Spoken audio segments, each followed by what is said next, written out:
거룩한 말씀, 거룩한 말씀 이런 제목으로 말씀을 나눕니다. 우리는 어제 하나님께서 악한 자들이 자신들의 권력과 힘을 가지고 어떻게 백성들을 약탈하고 또 자신들의 권력을 가지고 많은 백성들을 수탈하는가 이 부분을 살폈습니다. 이들은 아침부터 밤까지 악한 일을 도모하는 자들인 것을 알 수 있었죠. 그들의 손에 힘이 있었지 않습니까? 실제적 권력을 가지고 있었다는 것입니다. 이 권력으로 행한 것이 무엇이냐면 자신들의 배만 불리는 그 일을 했다는 것입니다. 그리고 하나님께서 십계명에 분명히 말씀하신 바가 무엇입니까? 8계명과 10계명에 도둑질하지 말고 네 이웃의 집을 탐하지 말라고 말씀하셨는데 이들은 자신들의 권력을 가지고 다른 사람들 또 연약한 사람들 자기에게 맡겨진 백성들 그들을 약탈하고 수탈하는 그런 모습들을 본다는 것입니다. 그래서 하나님께서 어떻게 하시느냐? 하나님이 이들을 심판하신다고 미가 선지자를 통해서 말씀하시는데 어떻게 심판하시느냐? 바로 3절에서 5절 말씀으로 이들을 심판하시겠다고 말씀하시는 것이었습니다. 그래서 세번역 성경으로 보니까 이렇게 말씀하셨죠. 그러므로 나 주가 말한다. 내가 이 백성에게 재앙을 내리기로 계획하였으니 이 재앙을 너희가 피할 수 없을 것이다. 너희가 거만하게 걸을 수도 없을 것이다. 그처럼 견디기 어려운 재앙의 때가 될 것이다. 그날이 오면 사람들이 너희를 두고서 이러한 풍자시를 지어서 부를 것이다. 슬픔에 사무친 애가를 지어서 부를 것이다. 우리는 알거지가 되었다.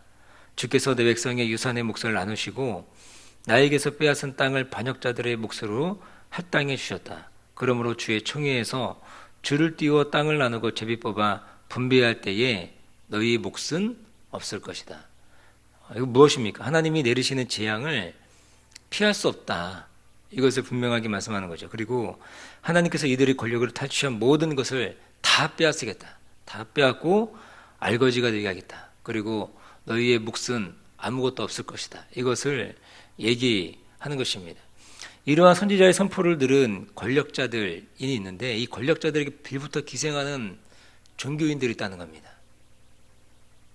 이 권력자들에게 빌붙어서 예언하는 예언자들이 있는데 어떤 것을 예언하느냐? 평화를 예언하는 것입니다. 잘 될 것이다. 아무런 문제가 없다.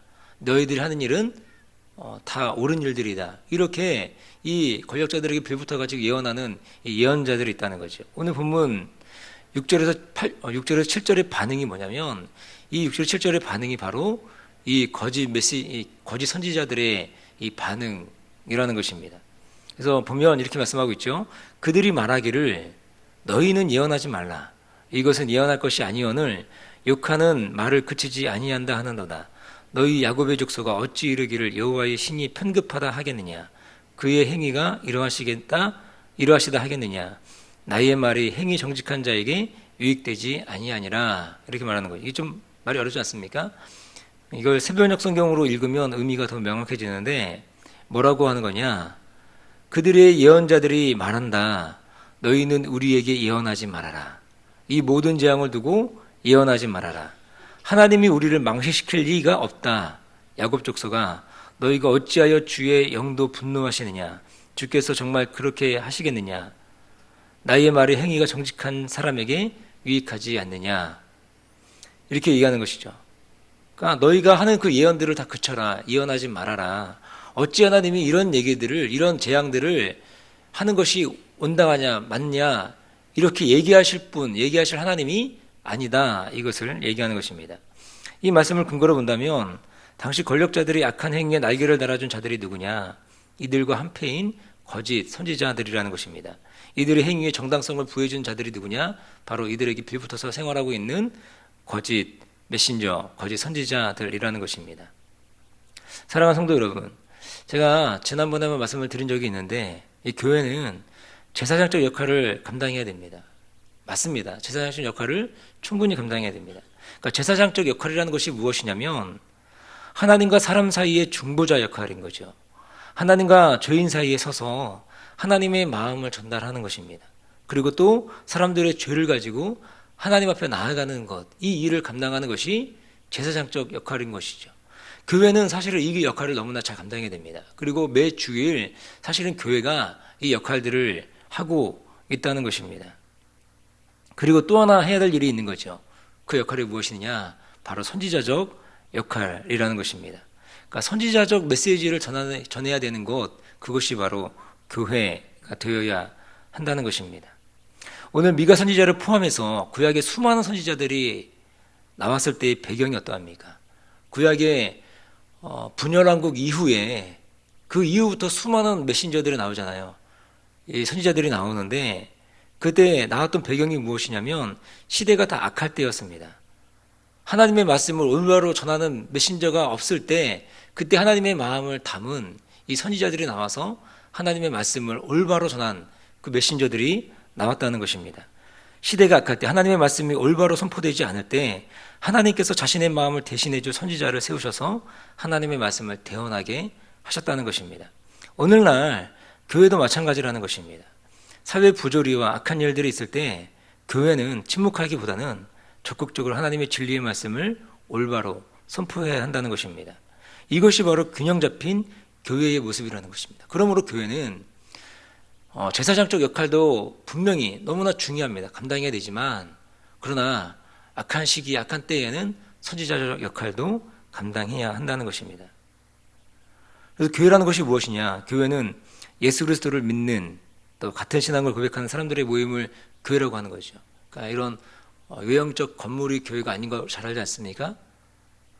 그리고 또한 예수를 믿는 개인 한 사람 한 사람 모두가 다 교회라는 것입니다. 그래서 교회는 에클레시아인데 구별하여 부른 사람들의 모임 또는 개인, 그것이 바로 교회라는 것입니다. 그러므로 우리 교회된 우리는, 나는 이러한 균형 잡힌 신앙생활, 이것이 분명히 필요하다는 것입니다. 오늘 이렇게 거짓 메시지를 전하는 거짓 선지자들이 하는 말도 안 되는 선동에 오늘 미가 선지자가 어떻게 대응하느냐 보면 8절부터 10일까지라는 것입니다.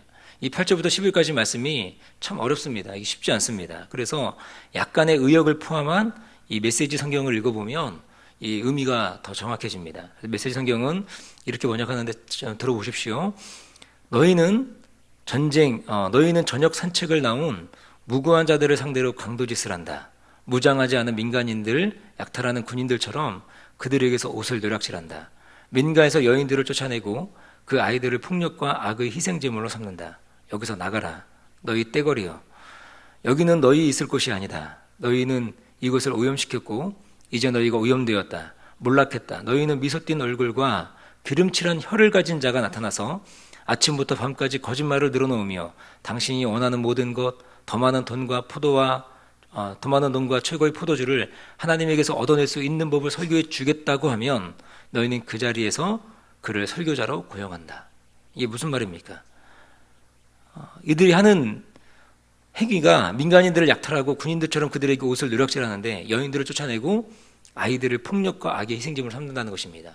그런데 이들이 하는 얘기가 뭐냐? 아침부터 밤까지 거짓말을 늘어놓고 너희들이 원하는 것, 더 많은 돈과 더 좋은 포도주를 얻을 수 있다라고 얘기하는 사람들이 있다면, 그렇게 얘기하는 설교하는 사람이 있다면 당장에 그들을 설교자로 세우는 너의 모습이 있다라는 것입니다. 그러니까 이들의 귀에 듣기 좋은 설교를, 메시지를 전하는 사람들의 그 메시지만 귀담아 듣겠다라고 얘기하는 이들의 약한 모습을 본다는 것입니다.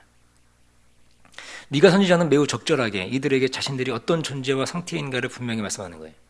미가 선지자가 고발하는 이들의 상태가 어떤가 보면 이들은 힘없는 자들을 약탈하고 또한 여인들과 아이들과 이 폭력과 희생제물을 삼는다고 고발하는 것입니다. 그리고 이들은 너무나 태연하게 자신들에게 평화다, 평화만을 외치는 자들의 설교를, 이 설교자들을 고용한다는 것입니다. 왜 그렇습니까? 자신들의 약함에 정당성이 필요하기 때문인 것입니다. 사랑하는 성도 여러분, 우리에게도 진정으로 필요한 메시지가 무엇입니까?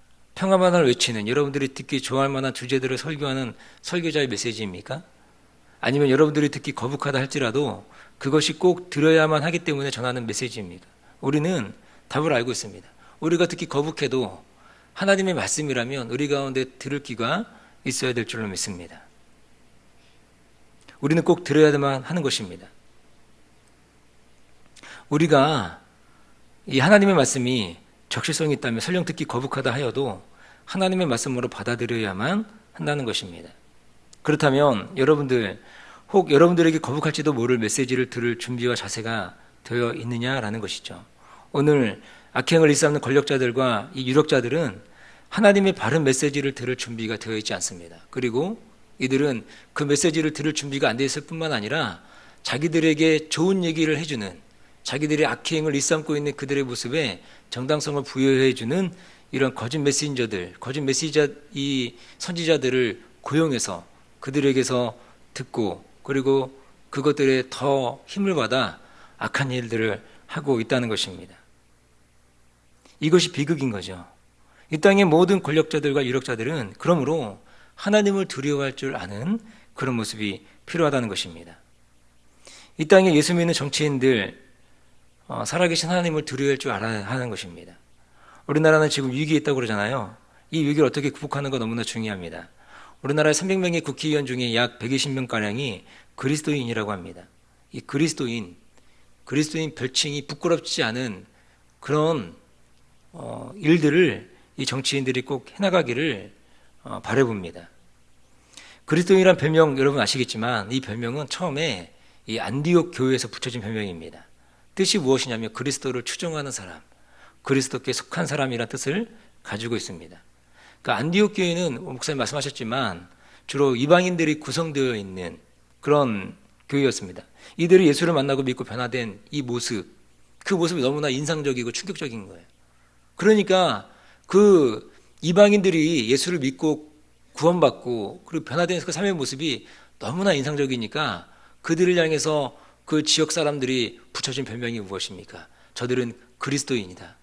이것이 이 수리아 안디옥에서 처음으로 불려진 별명이라는 것입니다. 그러므로 이 땅에 반드시 정치인들만 그런 것이 아니고 저와 여러분들이 정말 그리스도인이라는 이 별명에 부끄럽지 않은 그런 모습으로 살아가는 모습이기를 바라봅니다. 그리고 또한 우리가 기도할 때 아까도 말씀드렸듯이 한 300명 중에 120명가량이 기독교인이라고 얘기했는데 그리스도인이라고 얘기했는데 그리고 또한 고위 공직자들 중에도 많이 있지 않겠습니까? 그분들도 정말 하나님을 두려워할 줄 아는 마음으로 그리고 그들 마음 가운데 예수를 믿는 사람 된 그런 진정한 그리스도인 된 마음으로 바른 정치를 펼쳐나갈 수 있는 그런 은혜가 우리 가운데 있기를 바라봅니다. 그래서 이 어려운 난국들을 잘 헤쳐나갈 수 있기를 바라봅니다. 기도하겠습니다. 좋으신 아버지 하나님, 사랑과 은혜를